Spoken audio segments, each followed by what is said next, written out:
Full YMCA action. All right. Dutiful.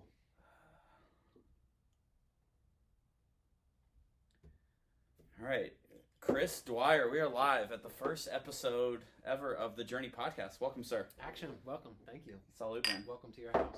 Thanks, man. Yeah, it's your first time to get to explore a little bit more. Yeah, I think it's very serendipitous that you're the first guest because I think about when I moved to Cincinnati, haven't had a lot of friends, and I think like when I chose to get married and moved here is really when I started making a lot of shifts in my life. And then when I think about like our conversations we used to have on long runs like that, like I see that as like a tipping point in my life, and those long weird conversations were with you, man. So excited that you get to be here and partake in this conversation. Continue the weirdness. 100% the weirdness. And for anybody that hasn't had a chance to go on a long run with Chris Dwyer, like it will change your life. Like you'll have run like 13 miles and not even know what the hell happened. So good. I like seeing myself through your eyes. What's that, man? Yeah. So a little bit of background about how this got started. So through my work at Lululemon and just personal growth, I've really just started to get interested in people's journeys, and what we see so often is a finished product, and we judge based on that finished product. And what really people don't get the ability to see and understand is how did we arrive at that point? And I think about myself, and oddly enough, like a couple people have made comments that just haven't sat well with me over the course of the past couple weeks. And it's because they don't like they're making an assumption based on just this version of myself, and they don't know anything about me. And I think there are a few people who get to know my story, and like those are the people I'll allow to judge me. But everyone else, their opinion doesn't matter to me. So what I'm excited to do tonight with you, Chris, is to unlock a little bit. I know I'm going to learn some new things about you tonight, which is cool from my perspective. I've heard the tail bits of so many. We've started a conversation. I'm like, man, I should have dug deeper, and this is that chance tonight. So. Yeah. I'm looking forward to it. I always enjoy my conversations with you. I feel a little bit like there's a part of my spirit anyway that always wants to unzip my pants, put my balls out on the table, and say, "Have a look at these," and then just hoping that you'll still love me afterwards, and that despite whatever rabbit hole we might go in, we'll still love each other. That I couldn't have said that better myself. And for those of you guys that don't know, Chris and I don't know, we don't go way back, but we go back far enough. And I think the best way to describe our friendship is no matter what conversation either of us brings to the table, we both approach it from a place of curiosity. Like, great, man, tell me how you got there. And from my perspective, not enough people engage in the world that way. They hear what they want to hear in the conversation, and then it immediately goes to, well, you're not on my team, so fuck you. And it's like, hey, man, there are things that you say I don't agree with, and things I'm sure as hell that I say you don't agree with, and it's just we always stay in a genuine place of curiosity. So, all right, man. So let's dig in. Oh, baby, I'm on board. All right. Do we have to warm up or anything? I don't know. Maybe a little stretch. This is a weird moment, dude. Yeah, like I said, you got to get those calluses off the hands for the night. I actually worked out for like the first time in 4 days today, so small victories. Yeah. All right, man. So Chris Dwyer today, like, what is the shell that people get to see if they don't really get to know you? Like, so I know you work for a green architecture firm. Work for an architecture firm. Everybody's working at home. We're a small company. There's like 15 of us. I've been there since the beginning, so it's starting to be that thing where I started feeling like an entrepreneur, and all of a sudden I'm like on a career track or something, and I'm like in a leadership role where I'm like, who gave me permission to be a leader? So I enjoy working with that team. It feels entrepreneurial. I used to think I had it in me to be an entrepreneur. I had a couple businesses, and then I failed those, and those taught me a lot. And I'm married to an entrepreneur, so that was one reason. You can't have two entrepreneurs in the same family. Somebody told me the word entrepreneur. Oh, that's just French for shitty employee. So if you're not good at being an employee, you should probably try your hand at being an entrepreneur.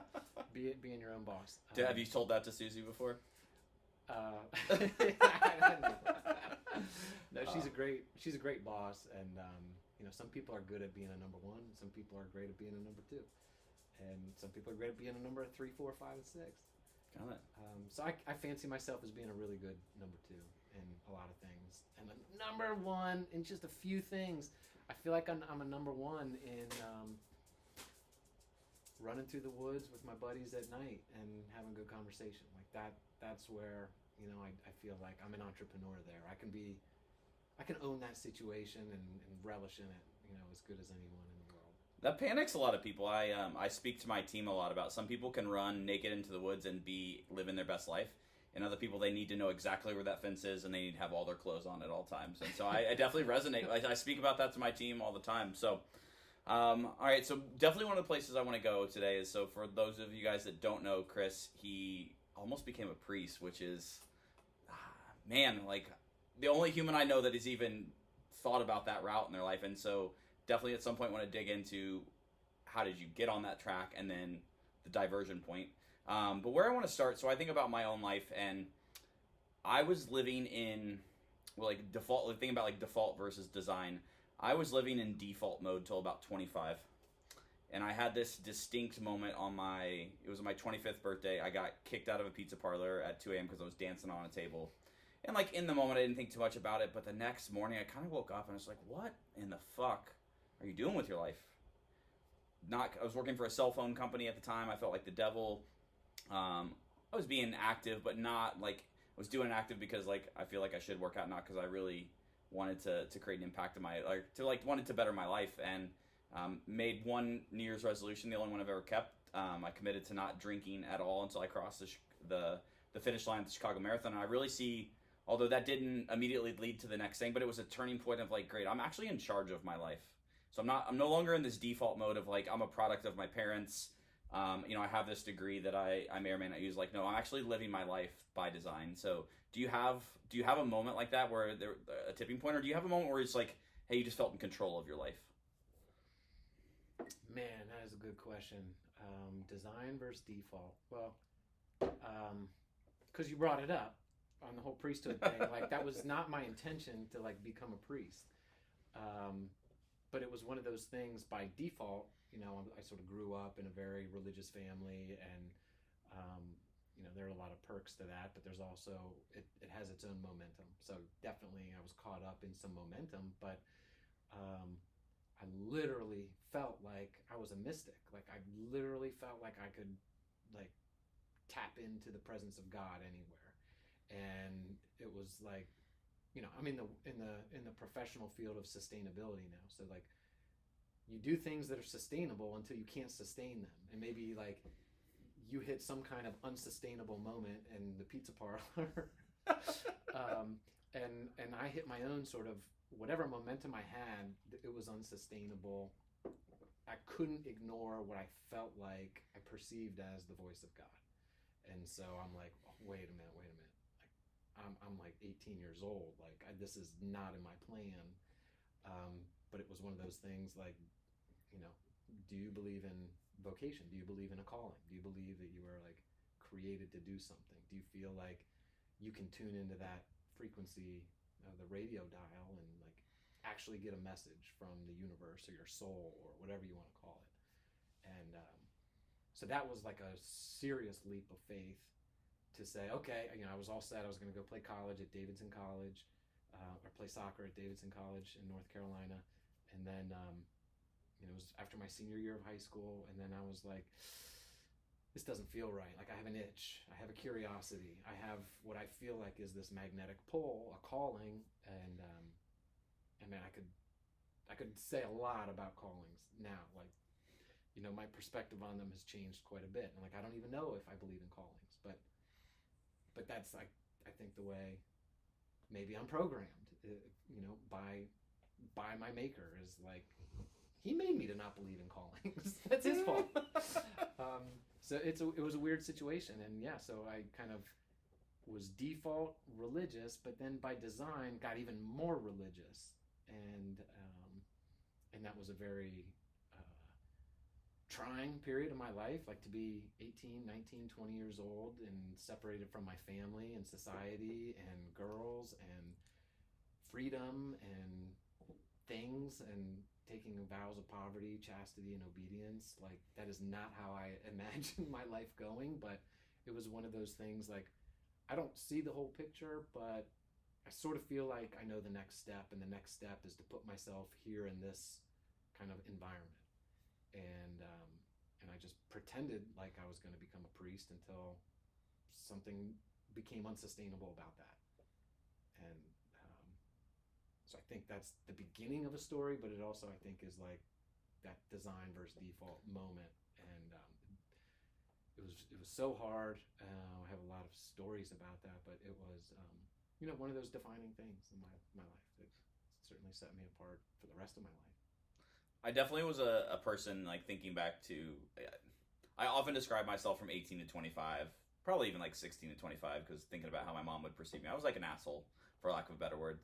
I was doing my due. I'd work hard for jobs that I had, but I wasn't the best person in the relationships that I was in. I didn't treat my mom or my dad, that well. I was concerned about partying and having fun, and not really concerned about contribution. And we've had a decent amount of talks around religion. And I was definitely a person that used to shit on religion, and I was like, how could anybody get sucked down this rabbit hole? And then, fucking Jordan Peterson entered my life, and man.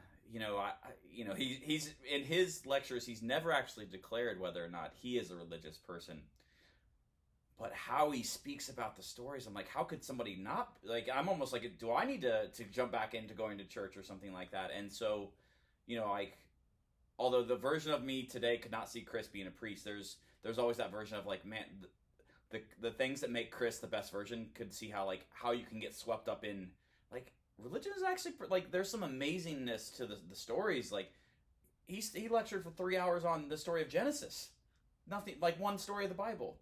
And so, again, thinking about how much time you probably spent reading, studying, talking to other people, like, gaining perspective, I could see, good, not saying good or bad, but like how you could have gone down that rabbit hole and just seemed like, yeah, this is the way. Yeah. It wasn't ever like the biblical stories that like hooked me. It was sort of the as a Catholic, you also kind of have these other books in your bookshelf, like the lives of the saints. And so reading stories about real people, like this is one thing, like I've shared with you in our vision and goals group, is like one of the things I really get off on is being a voyeur of other people setting their goals and failing and meeting them and shifting pivots and so, most of the lives of the saints stories are like people I don't relate to, wearing funky robes. As a kid, like, you hear the most gruesome stories of like upside down crucifixions and, disembowelment and that's all kind of fun gore for a kid. But, like palpably, there was the founder of the religious order that I ended up joining was still alive, and I got to read a lot that he had written. And there was something that he wrote about just the relationship between time and eternity. And so just think of any moment you've had FOMO or like a fear of death. Combine fear of missing out with a fear of death, and like you just see the sands of time like slipping through your fingers, and then like having this, maybe you can play the piano really well, and just like 8 Mile, like the movie 8 Mile, when like Eminem is like, I just need my shot, like he's just scribbling his jams or his rhymes on the bus, and you're like, give me one chance, one opportunity, and just to see your whole life is really that one chance, one opportunity. And that was the lives of the saints. That was the sort of hook, to kind of bypass the biblical stories and put the whole I didn't know we were going to talk about religion. Didn't prepare. You would have gone back and gotten your notes. No. Yeah, I mean, it's just such a it was a personal experience. It wasn't sort of doctrinal or coercion. It was like me just trying to make the most out of my mortal one life. Assuming we have one life, who knows? And who knows if there's an afterlife? But are we in the Matrix? Yeah, in this simulation, I feel like whatever, my 17-year-old brain like hooked in, like it was ripe for that message of like, do something extraordinary, do something maybe off the normal script. I love that. I love it. Like, just knowing you, like, if you ever get the chance to hang out with Chris, which I hope you all do someday, there's nothing there's no just like, hey, we're gonna go do this really basic thing in a very basic way. Like, no, if we're gonna do it, like, you know, I know you just put on like one of your guys' good friends, Tim, couldn't do an adventure race, and so you put on the most epic better than fucking Tough Mudder and all, you know, Spartan Race and all these people do it, and you did it in your backyard on like a $0 budget, and just because you, for like the thrill of the chase, to get to be that voyeur and like watch like him go through it, and then also be like, holy shit, I created that. Yeah, like, I mean, that's, you know, hearing how you described your, like, the opportunity to, like, be all in on something, like, 100%. Yeah. Yeah, I see that today. And that, combine that voyeurism, with, you know, this thing, like, we've talked about this concept of Ikigai, this Japanese word that, you know, in Japan, you know, two strangers might be meeting each other and say, hey, what's your Ikigai? What's your Ikigai? And that translation is, what is the thing that makes life most worthwhile for you? And you know, you think of your like 9-to-5 day, that thing that makes life most worthwhile.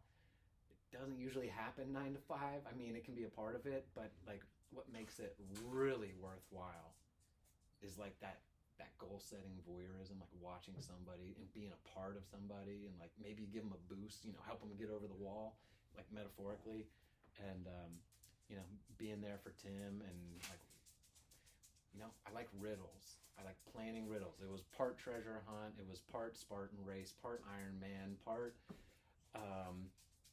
breaking the law, trespassing, everything that you love. It was like what makes life most worthwhile. For anybody that's been to the Boy Scout camp in Loveland, Chris and I have jumped naked off the, what's that giant thing? What's that giant thing in the water called? The gigantic, like, fat boy bladder. Yeah, yeah, exactly. We've been naked in that lake, so sorry to all the Boy Scouts out there in the world. All right, so fast forward to today's version of Chris. So what part of you is derived from, you know, like, obviously not maybe to a certain extent your relationship with religion, but like, what do you see in yourself today that's like, man, that had roots in that moment? Yeah. Well, I mean, that momentum like took me on this pendulum swing one way, and then coming out of that, there was a lot of disillusionment, disenchantment, and ended up, you know, my hero, this author of this book and who started the order. I don't want to go into it, but he was a real creep. Like, he was a real bad guy. Like, yeah. The worst things that you can imagine like happening in a church, that was happening. And you know, that didn't rattle my faith. Like, why I left was its own reason, but you know, that pendulum swang 180 degrees the opposite direction, and I kind of got like anti-religious for a while. And what was the question? Let me let this dog up real quick. You know, this is just the nature of the Journey Podcast 1, because if not, this beagle's gonna be whining all night. It's okay. We've got a beagle with a torn ACL to all our fans out there. Poor little guy. I remember. Yeah. So what about you today is derived in that moment in history? It was funny, you know.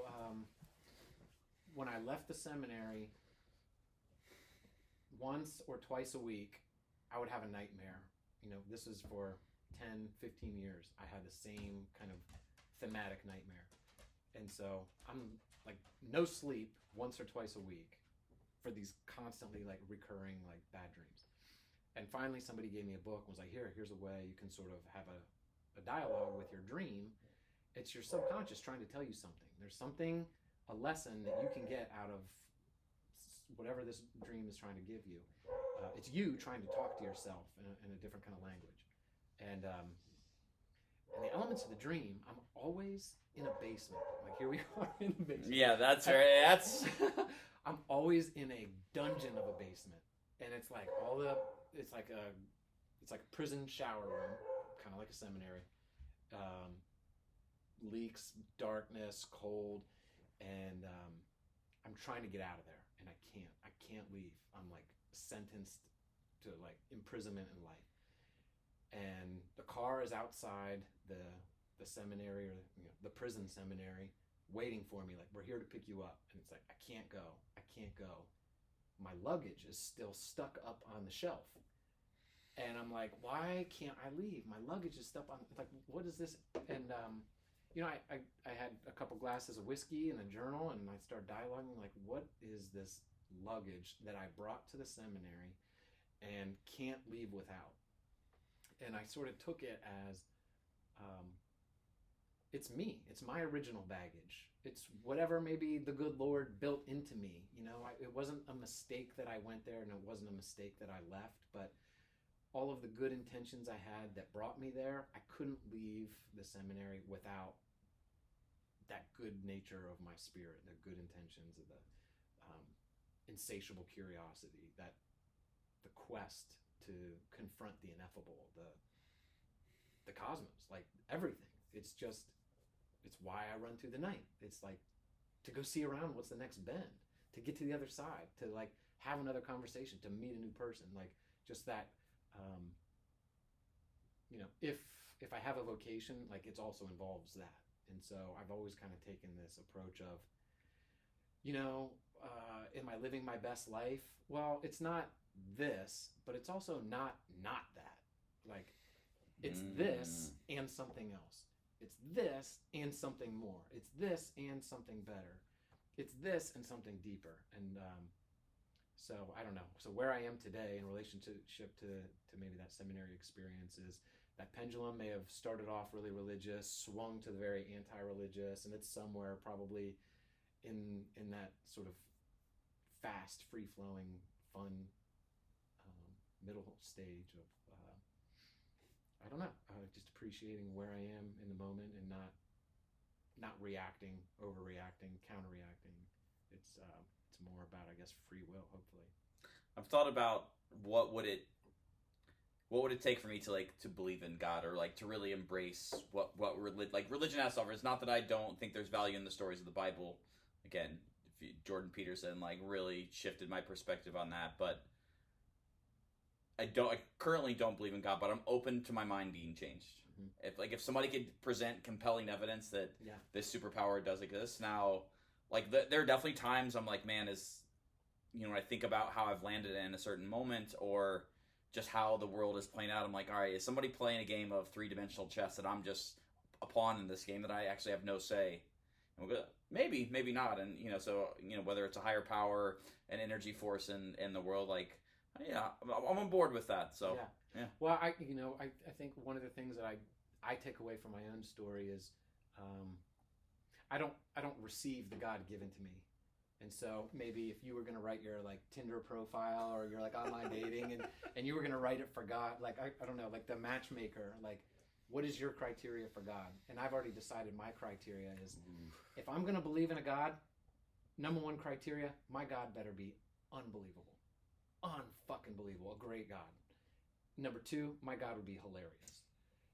And I don't understand the universe, but I do feel like the universe is pretty hilarious and it's unbelievable. And if I don't believe in God, well, that's God's own fault for being unbelievable. And that's a God that maybe I could get behind, as one who wouldn't fault me for not believing in an unbelievable God. Interesting. I mean, I knew we were going to touch on religion for those of you guys that were not hoping for a religion conversation. There you are. All right, so this phase, you choose it's time to move on. And so where does the journey take you? Let's see. What am I trying to do? Like what? I mean, where did you say, hey, like, did you step back and said, I need to like sit and observe for a while and figure out what I want to do next? Did you immediately go to something else? Did you say, hey, I learned this and I'm going to go apply this? Like, what was your move? Because you're in your early 20s at that point, right? Yeah, well, so I got out of the seminary and I didn't know what to do. I left and I basically enrolled at the University of Cincinnati like the day I left, and was already like a week behind in class. And after having gone like 2 years without seeing a woman, I was in English 101 with like 50 women and 3 dudes, and I couldn't pay attention. I mean, it's like, talk about a detox, like to be like so pulled out of the world, to go like no shave November, sober October, cold showers for like, just imagine all of those things, like endorphin free, like just whatever, like strip yourself of all the things you enjoy. like from a like Spartan standpoint, like all of the soft things, and then you're thrown back in like the frat life.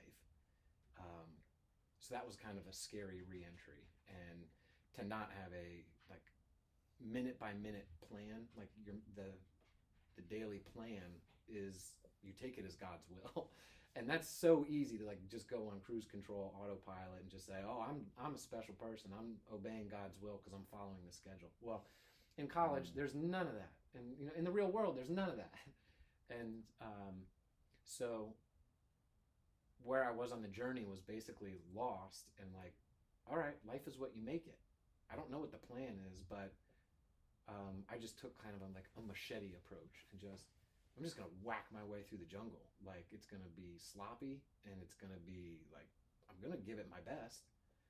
So that's kind of like been my criteria. Like maybe that's the original baggage, that luggage I brought to the seminary with me. Is like I've always believed like you try hard and you have good intentions, and you have to have like openness to a better way. So I was really stuck on the try really hard and whack with the machete and try to cut a swath through the jungle. I called up my favorite teacher, and I was like, "Hey, Mr. K, how did you become the man that you became?" And he said, "Well, I was studying physics at Xavier University and tutoring the basketball team. And then I just discovered teaching, and I love teaching kids. And I'm like, okay, that's what I'm going to do. I'm going to study physics. I'm going to go to UC, not Xavier, and then I'm going to tutor the soccer team or whoever wants to come." And I was tutoring the soccer team, and then studying education and physics. And I wanted to be a teacher, and followed that path for a little while, and realized that just because I love my teachers, that doesn't mean I'm supposed to be a teacher. I love learning. I don't love teaching. Oh, I could definitely see that. You said so as far as like working hard and try to do good. That sounds like you had a pretty good understanding of your true, or at least part of like your value set pretty early on. And I shared a little bit like this 16 and 25 age. I was a bit of an asshole, and that's a phase of my life where I wanted to be the person that I am today, but I wasn't in the right surroundings. I wasn't in the skill set. So like thinking like you were, whether you're living your best life or not is a different story, but you were at least able to live into like a value set that you were choosing. What was ingrained in you before that? Was it the seminary? Was it like family life growing up? How did that work ethic, and then that like, hey, I want to contribute in a positive way. Where'd that come from? Yeah, it's weird. My parents, when you think of being religious, you think of a lot of strictness and rules. But I was never spanked. I don't think we had a single rule in my house. I've heard Susie speak about how wild the Dwyer boys were. I went and visited my grandmother who's in hospice right now, and she was like telling me a story. Like she was married, she remarried after her husband died, married a Marine, and the Marine, my grandpa Bob, as we called him, he was like, "I'm worried about those Dwyer boys. I hear Bob and Kathy, that's my mom and dad, they've read a couple books and they don't tell their kids the word no." And I don't know if those were like some hippie books. So my parents were kind of this strange blend of like ultra-Orthodox Catholic, but also kind of hippie. And so I didn't realize they intentionally wouldn't use the word no with us. They would say, "This is what we're going to do because this," or "Should we really be doing that? Should we really be jumping off the garage roof into that pile of leaves?" Like usually they would say yes, but like there were some lines, I guess, that they saw they didn't want us to cross, but they kind of laid out the argument why not to cross it. And so they kind of built in us this like innate sense of morality versus like this externally imposed one. And I do remember in high school one time my parents were like out for like a date night weekend type of thing, and my dad wrote a letter, and it was like, "Make sure you take the trash out, clean up any mess, and lead us not into temptation." Meaning, he didn't say, "No, you will not have a party," but basically, it was like just heaped on this like this moral weight. Like, oh man, you do not want to disappoint Dad. And like, of course, I had a little party, but cleaned up the mess, and that's just the way I was built. Is like, damn, I cannot escape my own conscience, and I think my parents did a good job with the inner conscience, which is sometimes you need to buck that too. But Yeah, as you know, Letty's about to be 3 later this month, and I think, man, like when is it too soon to start, teaching her lessons, like teaching her the concept of right and wrong? At what point, who knows? She might be an only child in the world, or she might be an only grandchild for all we know.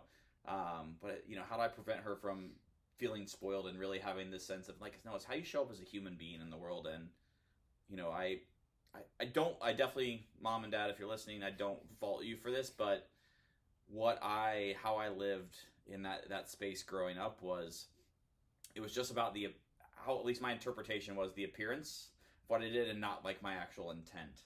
And so, because I was captain of a couple sports teams and got really good grade, I graduated high school with a 4.3 GPA.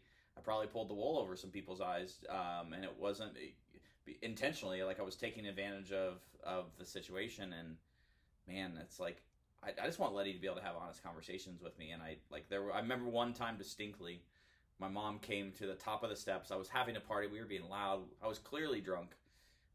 I don't even know how old I was at the moment, but she was like, "All right, what's going on down there? You guys, do I need to come down?" I was like, "No, Mom, it's fine." I'm like, "You don't want to come downstairs because you don't want to know what's going on."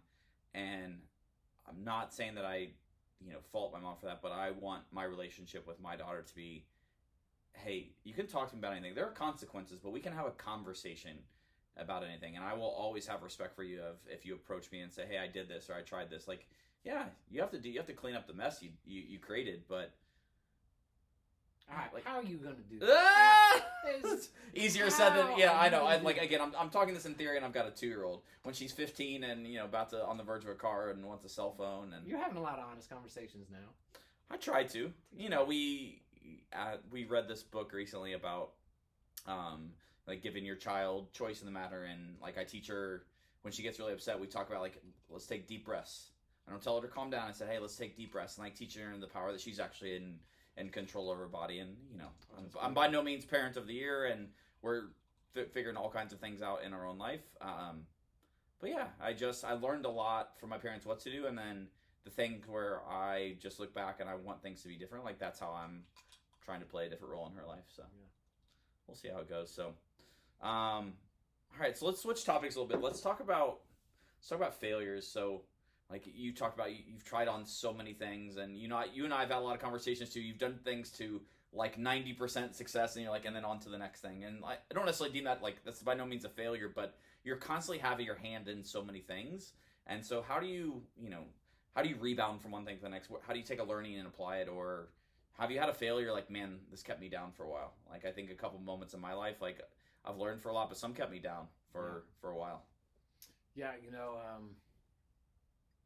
I'm kind of cursed, I guess, now because I've got this like super ego and like everything has the stakes of like, is this God's call for me to do this? And I have one life, and this better be the right thing. So I've always heaped up a lot of pressure on myself to do this like big monumental thing. And I think one of my I've grown, I think, in just having a lot of irons in the fire and being okay, figuring out 10,000 ways not to make a light bulb, and just trying to enjoy that process. But I left. I thought God's next plan after being a priest, like, no, what God really wants for me to do is become a teacher, and then I did that for 3, 4, 5 years, depending on how you count, and. Are you saying math is open for interpretation? Well, I started a business, and I failed. I was the entrepreneur. I was my own boss, and I really failed. And I do remember things got really. How bad. My uncle told me, like, okay, Chris, you're gonna start your own business. I need you to concretely map out what's a bad day while you're owning this business and running this business.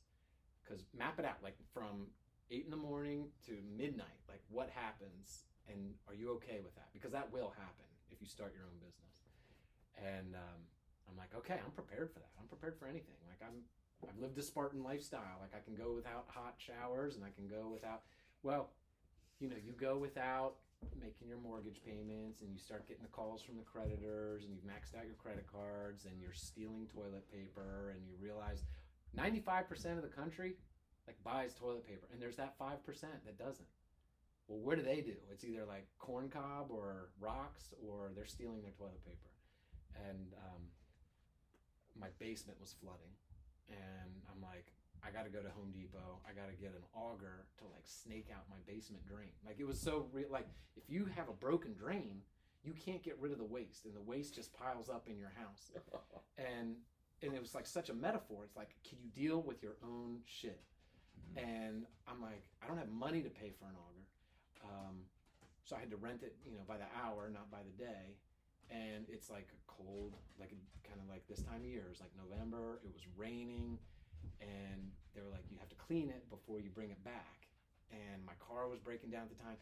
So anyways, I'm like, it's a race against the clock to just like snake out my drain from my house, clear out whatever bullshit, human shit has clogged it. I'm sorry, we're going deep into this, but it was such a race, and I'm like in the freezing cold. My hands are numb and like busted up from like playing with this like janky metal. I couldn't even lift up the auger. It must have been, I don't know, 100 pounds. It was heavy, but it wasn't so much. I should have been able to pick it up on any other day. And I hoisted it in the car, and I tore a big hole into the upholstery of my car. with your shit auger? With my shit auger. I'm like, I can't afford to return a dirty auger because I won't get my deposit back, and I need that money. And I just broke down in tears, and I called a friend, and I was like, this is the lowest I've ever been. This is the worst. I'm such a failure.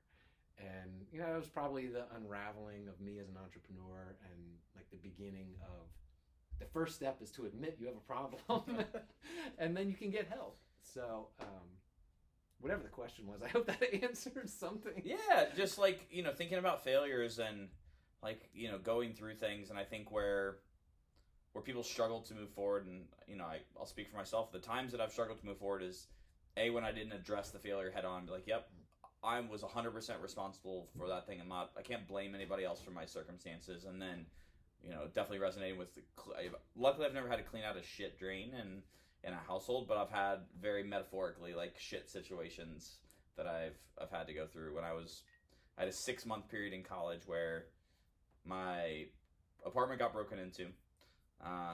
Our apartment caught on fire. We got robbed by these neighbors. I said we got broken into. I went to 6 funerals. I got arrested twice. And I got the only D I've ever gotten in my life. And it was just easy. Like, I stopped taking phone calls from friends. I just like went into this hole. And it's one of 2 times in my life I could probably say I was probably actually at a state of depression. And finally a friend of mine got a hold of me and was like, you can't just ignore people in your life. You've chosen to bring people in your life. You can't just ignore them. And it was around the time I was watching, if for all you soccer fans out there, Liverpool versus AC Milan, 2005 Champions League final. Liverpool down 3-0 at halftime, and come back and win in penalty kicks, beat AC Milan in the final. Come back from 3-0, and to do 3-0 in a soccer game in general is a big deal. To do it in the Champions League is another. To do it in the Champions League final, the best team against the best team in the world, and I was a fan of soccer at the time, but man, I became a huge Liverpool fan. And on the gates, if you like, fingers crossed, I'll go to Anfield someday in Liverpool, England, but it says you'll never walk alone at the gates. And I've got it tattooed on my back, and man, that has resonated with me since. It's like, yes, you're allowed to fail, but you can't just go and hide. Like, not only are there people to support you, but there are people that depend on you. And like when you choose to be in a marriage, when you choose to have kids, when you choose to have friends, like, you can't just abandon those things because you're having a bad moment. So, yeah, that's a really good story and a good point. I think probably my 20s were like just a rotten decade because I wrestled with depression and still do. But what saved me was not somebody there for me, but me having to be there for someone else. And so when my wife opened up her gym, that was 2010, that was basically my call to action, my call to stop crying about my shitty situation with my auger in my car and my failed business, and to show up for her and be a man of service, a man for others, and not that I could do a grand thing, but I could do at least the next thing that might help her grand thing or whatever. And um, yeah, that's like a life transforming, like, technology is just responsibility. Fuck. Yeah. Well, to get to be there for another human. Like I said, it's thinking you and I are a part of this other work, but it's like when you don't have an aim, then it's like, what, if you're not aiming at anything, well, be careful because you might hit it. And when you all of a sudden have this direction, this call to action, like just the little things that can shift in those moments. So coming back to the original question, so like, is there when you think about the times you failed, like what have you drawn from those moments? So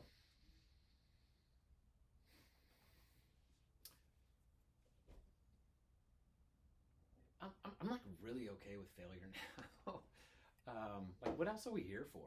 Like, are we here to like execute like perfect tens, or are we here to like, yeah, I don't know. I still have that same sense of like responsibility and FOMO and like, got to make the most of this life. But like, I want to try everything, and I want to be bad at, like, I will be bad, but like, it's so fun to get good at something that you suck at. And like, the more things you can figure out you suck at, the more things you can try to have fun getting better at. And I guess failures have taught me humility for sure,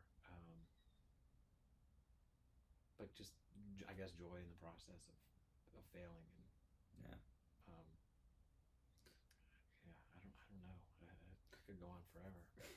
we so at Lululemon, I often work with a lot of young people, so under the age of 25, and I see so much of them where something doesn't go well, and it's like we just dropped a giant concrete block on their head, and it's like, no, you gotta embrace this. And it's easy for a 37-year-old Brandon to look back and tell them that, but man, there's something about it, and until there's something about like wisdom that's not yet earned.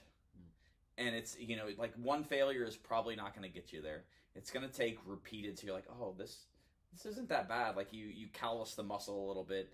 You start to, you embrace the scar. It's like, oh, that scar's actually pretty fucking badass. Like, I got to tell the story about that. And like, then scars become tattoos, and then you just, you like to story tell. Yeah. Yeah. So not that this is a word of wisdom podcast for anybody out there, but the moment you can make that shift and just learn to embrace failure, again, like at pizza table 25, getting kicked out of the pizza parlor, I was like, what the fuck am I doing? Like, not that I failed, but like we joked about what should be a part of on the website is like my list of jobs that I've had for, so from 18 to, prior to Lululemon.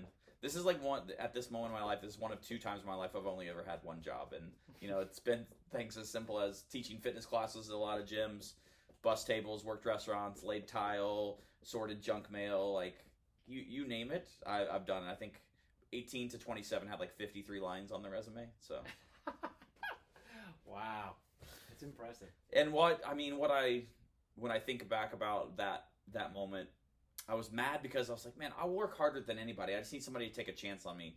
And what I didn't realize, like, I was in this deal, like, oh, you still have to have skills. Like, you have to have a skill that somebody's desire, because there's plenty of people out there that are just going to work their ass off. Yeah. And then there's also people that work their ass off and have a skill set. Yeah. And so when I finally had to embrace, like, all right, you're going to have to start at the bottom somewhere. And so, my current job, I started as a seasonal employee for Christmas. And, like, who the hell knew I'd be there 9 years later? Yeah. Yeah. That's fine. We were at a wedding, and I was whatever, talking to some dude. I was an acquaintance. I didn't know him that well, but I knew of him, and we were just having drinks together. And I got on a little soapbox. I feel bad about it now, and I was like talking about like, I don't know, like capitalism and like some bullshit jobs of like throwing stones over a wall and then having to go to the other side and throw stones back over, and just like how. And just like, I just was on this high horse about like bullshit jobs, and he was like, first of all, don't ever call a job a bullshit job. And that like stunned me, like put me in my place. Like, yeah, I guess who am I to say any job is a bullshit job? Like, you apply yourself, but that in like my wife's mom would always call it the via negativa. It's like the negative way. Like you know what to do now because you know what not to do. Like you know the negative way. And so you can always say like it's not this, so let's do something else. And those failures are special that way.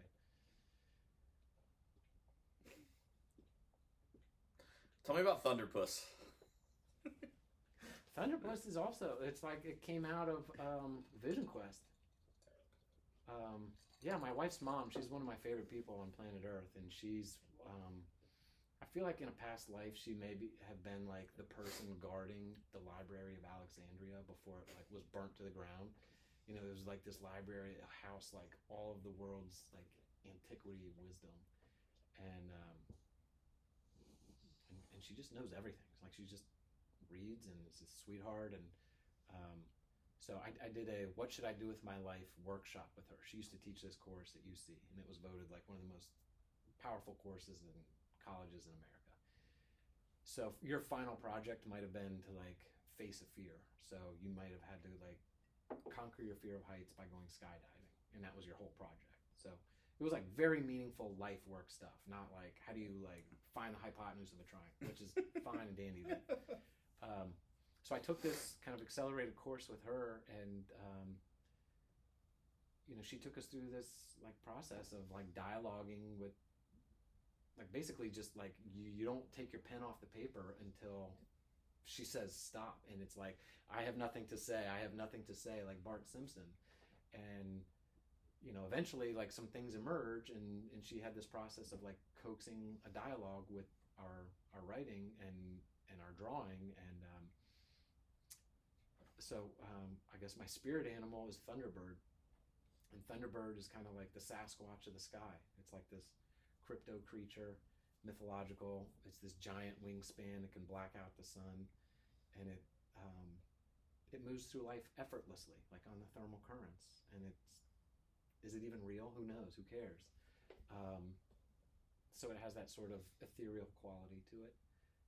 Effortless.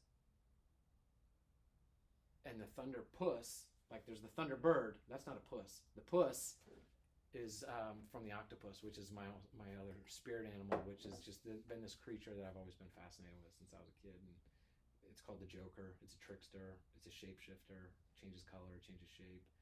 It's very cerebral. It lives in the shadows. It lurks, you know, in the bottom of the ocean. And then the bird lives like high in the sky. And it's just kind of these union of opposites, like kind of a yin yang, kind of like I'm a Gemini, so it's like the Gemini twins, the brothers at arms, and union of opposites, I guess. And so yeah, my Thunderpuss is it's a metaphor for me. I love that. It's your Alebrije. What is Alebrije? It's so if you've seen Coco the movie, they're spirit animals, and they're typically like they're a combination of things, and their vibe. They're your guide in the afterworld. So, you know, but yours has managed to cross the threshold and is living in the present with you. I mean, it's amazing. It's like a name for a thing that doesn't exist, but it conjures a feeling inside of Oh, me. 100%. Like, I mean, to the point where I have you as in my phone as Chris Thunderpuss Dwyer, and like everything, yeah. 100%. Yeah. It's like when the cat, like you start like opening the cat food, and then they come a running. Like, yeah. When I hear Thunderpuss, I just like it aligns me. Like I don't know how. It's like, here we go. We got a Thunderpuss to this bitch. I love that.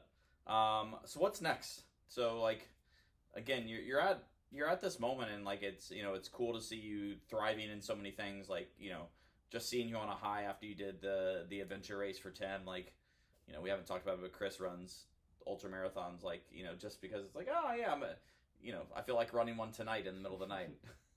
But what's next? So, like, obviously, I know you're going to continue to do those types of things because they fill your cup. But like, what's that stone that's unturned? That's like the curiosity's going to kill you. Yeah. I mean, I wanted to be a priest. I wanted to be a teacher.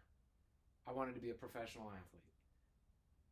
I wanted to be a business owner of a sustainability kind of consultancy. I wanted to be a gym owner.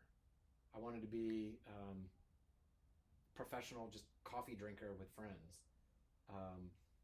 and at every point in the journey, I'm like, it's not this, but it's not this. And so I just imagining this like Taco Bell 7-layer burrito, 11-layer lasagna, and it's like all of these things are not complete failures. I'm telling myself, like they're all baking themselves into this cake. And so like I do have my heart set on this vision that I have to start a university, like a tiny house university, where basically it's a social safety net for people like my brothers, or a lot of my friends, or me 10 years ago, which is like, do you really need $100,000 of student debt?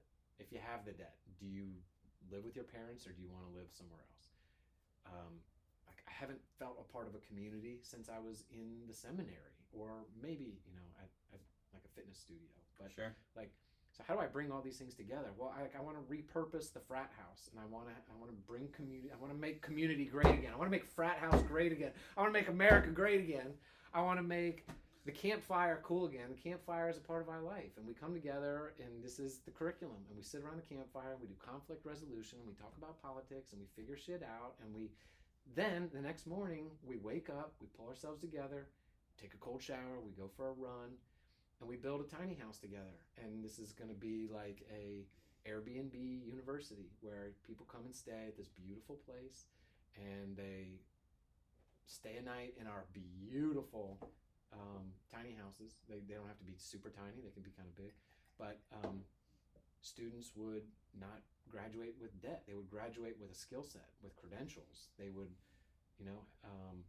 whatever, maybe it'd be $40,000 to enroll as a freshman, but as a freshman, you're like the labor on your first project. Your $40,000 buys material. For the senior is the project manager, and the senior hires a team of like an electrician, HVAC. You've got your plumber, you've got your framer, carpenter, and you've got your freshman who's going to get hazed, and he's going to learn how to actually do something and work with other people and avoid jail time and be in community, live, and then we'd sell that house to somebody who wants a tiny house. So that's the words that go on to the feeling. The feeling is like there's a lot lost. Like, how can we help each other out? How can we be a safety net? How can we stop sending people to old ways of doing things? Maybe we need to send people to new ways of doing things, or like ultra old ways of doing things, like Paleo University, and that starts to look like a lasagna made out of like religious shamanism and teacher and a sustainability consultant and running through the woods naked and DMT campfire and DMT, initiation ceremonies. And I just feel like those are all the things that I sort of value in disparate places, and would love to pull them together. And I'm at an interesting place in my career where you sort of get the golden handcuffs, and it's like, this is kind of nice. I'm kind of getting paid well to do what I love to do anyway, but like, is it too safe? And so you kind of like, should I stir the pot up a little bit and throw some chaos into the mix? Hopefully, the answer to that is always yes. There has to be a little bit of chaos. Yeah, it does. Yeah, so there's a balancing act here of, It's not fun if it's all just buttoned up all the time. I'm not having fun if it's buttoned up all the time. It needs to be horrible for me to enjoy it. I don't know about horrible. What is something that you feel like people often misunderstand about you? Like either your personality or just how you present?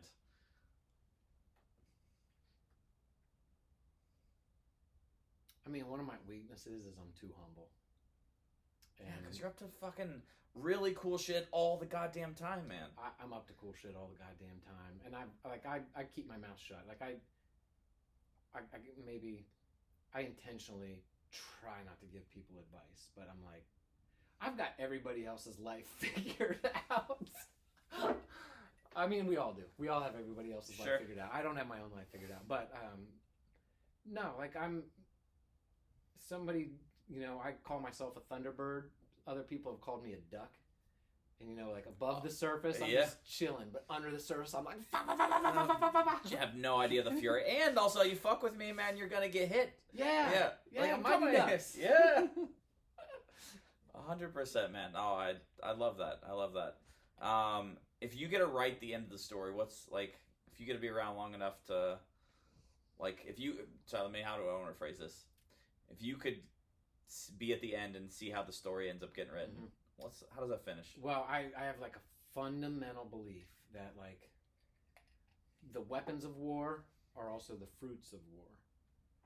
Like the ends, like you want, are the means, the necessary means. So like, if you're in battle, like if whatever we're talking about, like Palestine, like peace in the Middle East, like if you want the end state to be, like shots of tequila and poetry, then that needs to become the weapons of war.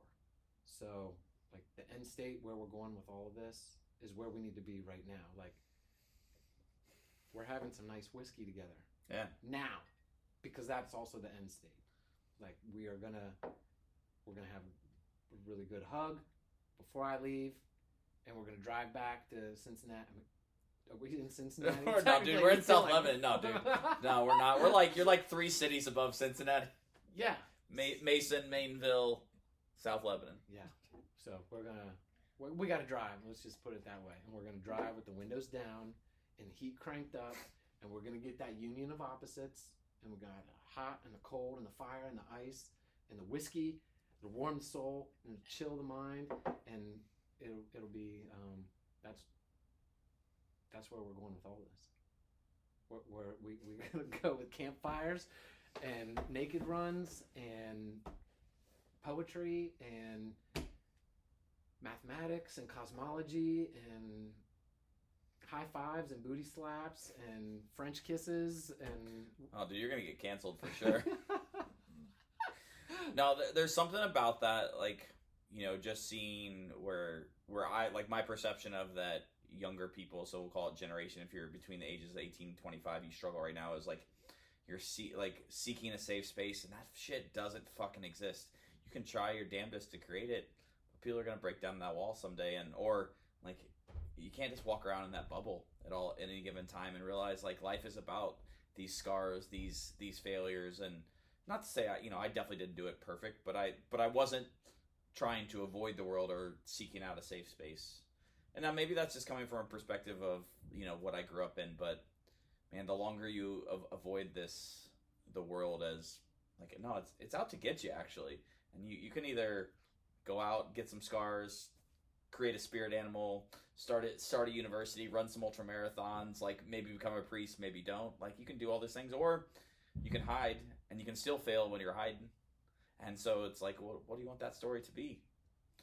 Have you ever had a moment where someone else was dictating your story for you? So, like, again, you and I have had this conversation about somebody taking the pen. You're like, no, you got to take the pen back and write your own story. Have you ever felt like you weren't writing your own story? Oh, yeah. Yeah. Yeah, I mean, I definitely relate to that period of, like, victimhood. Like, there was a period, I was my own boss, and then I took a job with somebody who I love, but felt like he was my boss, and he was telling me how to do my job when it wasn't his job, and feeling like, oh man, he just doesn't appreciate me. I should get paid more. I can't believe the hours he makes me work, and you hear of this a lot in the teacher conference room. It's just like whine. And my father-in-law was like, he told me a story when he was in a teacher's conference room and was like, you say you're gonna go, you're worth more? You're not worth more. If you were worth more, you'd be gone making more. You're getting paid exactly what you're worth. And that's like a metaphor for all of this, but it's like just being the victim of your own story. It's like it's intoxicating. And I've take the pen, write it down. Write down everyone. I don't want to write it right now. Yeah, and that's sustainable too until it's no longer sustainable. And a lot of people, and myself included, got off on that story for a long time. Yeah, it's an interesting thing, and Yeah, I like your it's sustainable till it's no longer sustainable, and I'm gonna have to spend some time with that one because I need to riff on that idea a little bit. So I mean, even like negotiate, like yeah, you can't negotiate from a position of weakness. Like you have to have a strength, and even if your strength is like, I'm a Spartan. Like I don't need anything. I don't need a big paycheck, so you can take your bullshit job, like your bullshit job. I don't need you. I'll go do something else that isn't so demeaning or so like so many hours or so little pay or whatever. And um, you know, I mean, I sound maybe ungrateful, but I love my job and everything. yeah, But constantly checking in with myself. Like there's always some part of myself that wants to be the victim, and there's always some part of myself that needs to keep that in check and be like, let's just quit and just do something else entirely. Let's be bad at something again and let's get good at something again. And it's because there's a payoff to it. It's like people aren't a victim because there's not a payoff. Like there's a lot of that. You could put down that card. There's the empathy and the sympathy. It's hey, come sit in my shit sty pig pen with me and like let's waller in the mud together and then say hey look at me, somebody threw me in this pig pen and forced me to roll around. Like no, you chose to be there, and it's like how you can choose to be there as long as you want, but I'm not going to come sit there with you. And I was having a conversation with one of my peers, and we got into it, and I said hey, I feel like I came off a little bit harsh in what I was offering to you. And they're like no, that's actually what we needed to hear in that moment. And it was like what they shared is when I sometimes speak on behalf of my store or like represent my job, like you speak and you actually don't care what other people think on the back end. I was like, all right, I can live with that. Like if that's how I come across, because it's not that I don't care how other people perceive that I come across, but I'm very confident in what I'm sharing and the perspective that comes from, and that if I'm wrong, I will happily come back and eat my humble pie and be like, you know what, I was wrong in that moment. I have no issue with that falling flat on my face. And it's kind of fun to be there every now and again. It's like, yep, got to start over again. Like, it feels good every now and when somebody puts you in your place a little bit, and it's just like, oh yeah, I'm not as good as I thought. When I got to go back and sharpen the sword a little bit. Yeah. So it was a cool moment. I've based on transition in my job, I've gone from kind of being one of the newer people in a role to one of the more tenured people, and even being 9 years on the job at this point, there's not a lot of things that I haven't experienced. Don't by any means have all the answers, but definitely not here to put up with shit. So yeah, I mean, that like immunity to like just feeling knocked down, like you like walk on pins and needles or walk on eggshells not to make a mistake, and there is a certain sense of freedom. It's like, yeah, I did make a mistake, willing to own it. There is like freedom, like what else can we do with that? Like what else are we missing out on is like what I like to ask myself is like, well, people can't use it against you then too. Like if you're thinking like a one-on-one interaction, like man, for the longest time, I've always been like, I almost got moved to tears when I was talking about the Liverpool story earlier, but like a commercial will come on and I'll just be crying, and my wife Allie will look over and she's like, are you crying right now? I'm like, don't fucking worry about what I'm doing over here right now. And it's that's like in jest, but definitely growing up, I was that emotional kid, and I couldn't really figure it out. I was like, why am I in tears more often than other humans? And saw that as such a weakness for such a long time.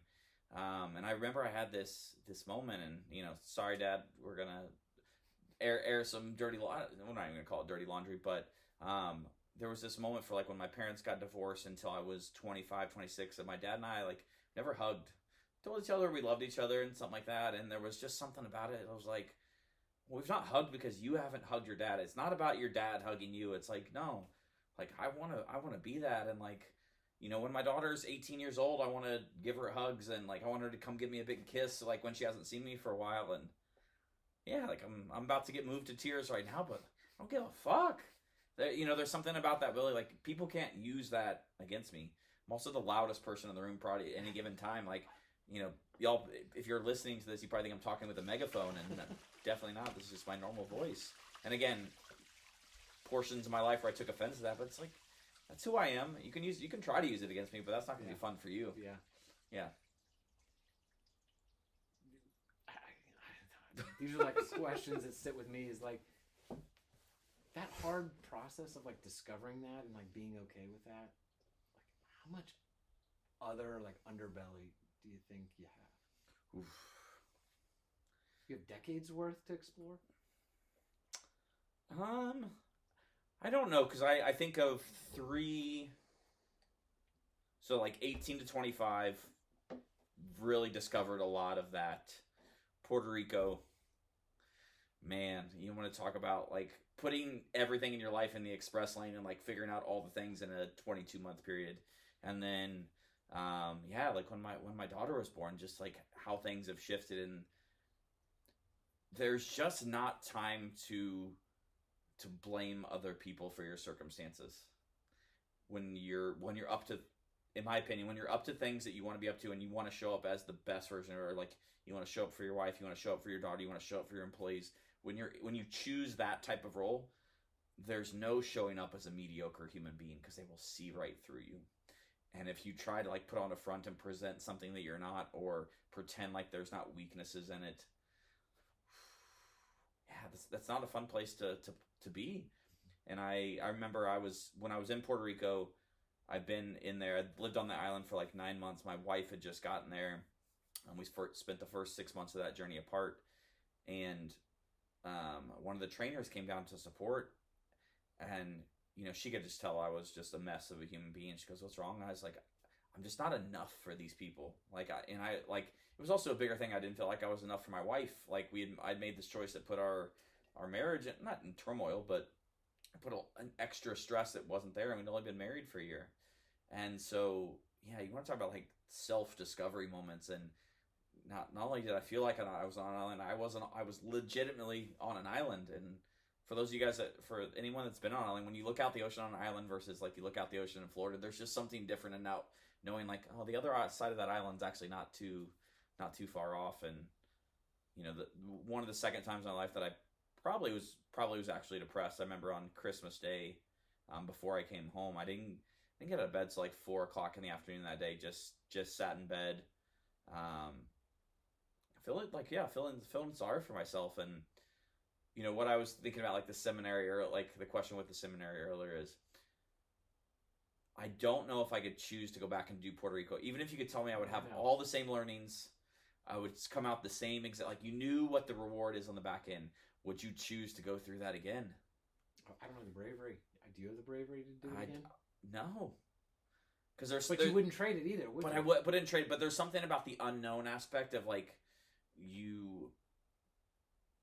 there's something about taking on a second experience. Well, I would also do things differently. Yeah. Over and over again, and so there's a cheat code to that essentially. But there's something in taking on a new experiences. You don't know what the learning, and that's the gift. Because there's going to be a learning if you go all in on it. And yeah, there are going to be parts that suck.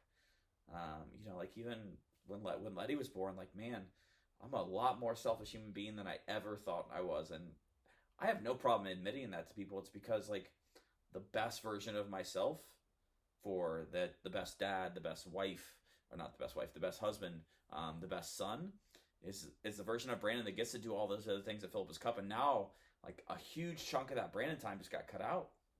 And so now it's like, you want Brandon time, you want a cup of coffee by yourself. Guess what time your alarm clock goes off? 4:30 in the morning.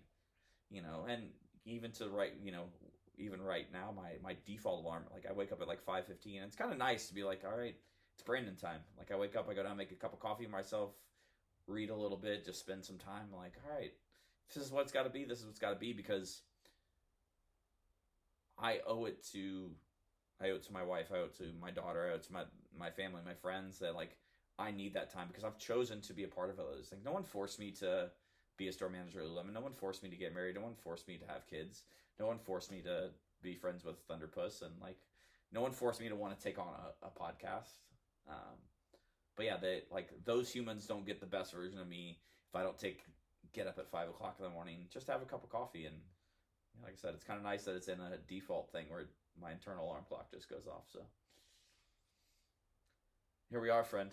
Yeah, man.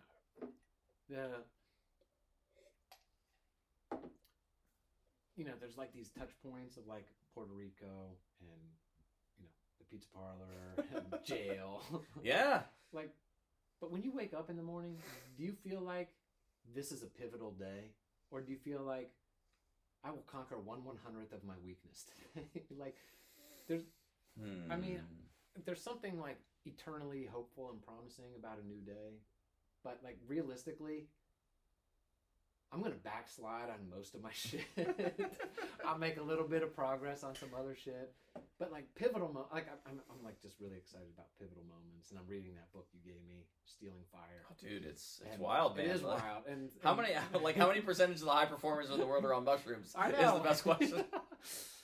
But like that quest for like ecstasy, not literally the drug ecstasy, yeah, but like also the drug literally ecstasy, but like ecstasis or whatever. Yeah, you know, that the flow state of like, you know, the things that make life most worthwhile, like that sort of mystical experience, that sort of breakthrough, that you know, that, you know, you have your sort of like geologic time, slow, steady progress, slog, show up, be present, good habits. And then there's also like a case to be made about the magic bullet, the pill, you know, there are hacks, there are shortcuts, there are technologies. Whether you choose the slow route or the fast route, like that, there's something about like, how can we like be really comfortable with ourselves in the present moment, immerse ourselves in the present moment, and like shelf this, like the worry of the mortgage, the worry of the am I good enough, the worry of do people love me,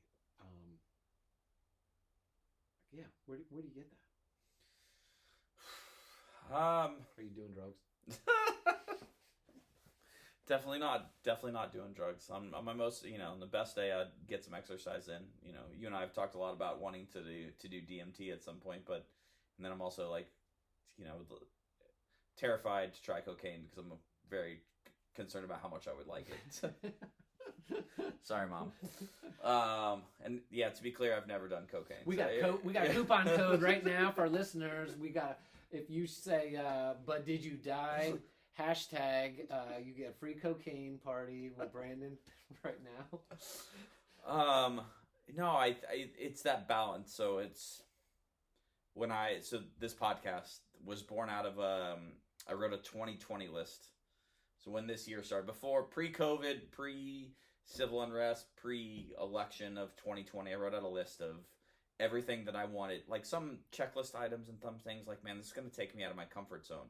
And the act of having a conversation with you is like by no means out of my comfort zone, but the act of building enough base layers so that this conversation, you know, I'm having this conversation with Chris tonight because he's one of my best friends and I'm really curious about his perspective on the world and his journey. But what I ultimately hope is like somebody can listen to this and pull a bits and pieces out. And that conversation wouldn't have been possible in February. Like, you know, like the journey work, that group that we work with, like that all had to happen in order to get to this moment. All those conversations, the wheels spinning, like I've got to have all those different, you know, your 7-layer lasagna with your 6-layer taco dip baked all in together. Like that had to happen before this. And so, yeah, I could have done a podcast episode in February. It's not like, you know, we've got this microphone and my laptop going. It's not like we're nothing high tech going here about either of these things, but it's the fact of like, I don't want it just to be, you know, a conversation with Chris and Brandon. I'm just like, man, I want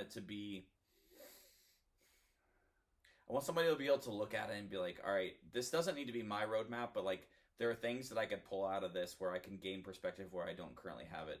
I want people to know that like how Chris Dwyer presents as ultramarathoner or Thunderpuss, you know, creator of adventure races, is like he didn't get there overnight. Like there are blood, sweat, tears, failure, fuck up, like all these moments that landed in that. And you know, when the person shared with me like, oh well, you're privileged to like almost like you don't get opinion in like what's happening in the world today. I was like, man, like I hope that person listens to this podcast and just like, you know, I've shared just small portions about the journey that have landed me at this moment today. Yeah, like I hope they hear this and be like, yeah, I happen to be in a privileged state of life right now, but not because there weren't struggles all along the way. And struggles is just like, it's whatever your perspective on the world is. It's not pretending like because you're in this situation or in that situation you don't have struggles. Like, everybody's got their fucking shit. And what do you do with your shit, your pig pen? Like, you gonna waller in it and play that victim card, or are you gonna be like, hey Chris, help me out of here, like, let's make something of this day? I don't know, man. Other things that are on my 2020 list, like, there were some travel things on there that didn't get to happen this year. Like, as far as other pivotal moments, like this house we're in, like, man, it was kind of like a spur of the moment thing, but my wife and I had prepared, like, we've worked our ass off our entire marriage in order to be in this place right here. It wasn't a spur of the moment, like, oh, guess what, we're gonna try to make this happen. Like, no, you put in the work so that when the right opportunity presents itself, like, you're prepared. And so, like, that means embracing life head on every day. Like, my employees, like, tell me I'm intimidating to talk to sometimes. Because, like, it was kind of like a running joke that with newer people on the floor, like, oh, what's Brandon gonna ask? Like, Brandon's on the floor today, what's he gonna ask me? But it's because I don't want people to be like, I'm not gonna let you show up as a mediocre version of yourself. No, do you know what you signed up for? Because I don't know if you did. I don't know if you did. And I've, like, as relationships have come and go, friendships have come and go, what I've noticed about the people that have staying power in my life is, one way, shape, or form, there is that mentality. It's like, I don't care what you choose to be up to, but if you're going to choose to be up to it, you better fucking be all in. Because if you want to show up and just throw in the towel and give yourself just half-ass effort, like, that's not worth my time. I'll give you a shot, maybe a second, maybe a third. But if you're not putting the effort in your own life, like, then who am I to put in effort into your life? I don't know. And maybe that's the wrong way to approach things, but that's where I'm at this moment right now. That's one of those beautiful things I love about you, Brandon. Yeah, do not be apologetic about that. That's for sure. Definitely don't apologize. For anyone that's offended by that, that's unfortunate for you. All right, ladies and gentlemen, boys and girls, that is it for episode 1 of The Journey. If you like it, great, and if you don't like it, well, too bad. Chris, I love you, man. I love you too. Thanks, Brandon. Oh, this was a pleasure. Yeah. All right, let's see how long we recorded for. You got such a good voice, such a good presence. Well, thanks, man. I hope. I mean, yeah, you have very good clarity. Like, those questions were dynamite. I felt comfortable, although tired. I felt enlivened by the conversation. Good. All right, let's turn off that. Yeah, that I'm not 100% confident on. Fingers crossed.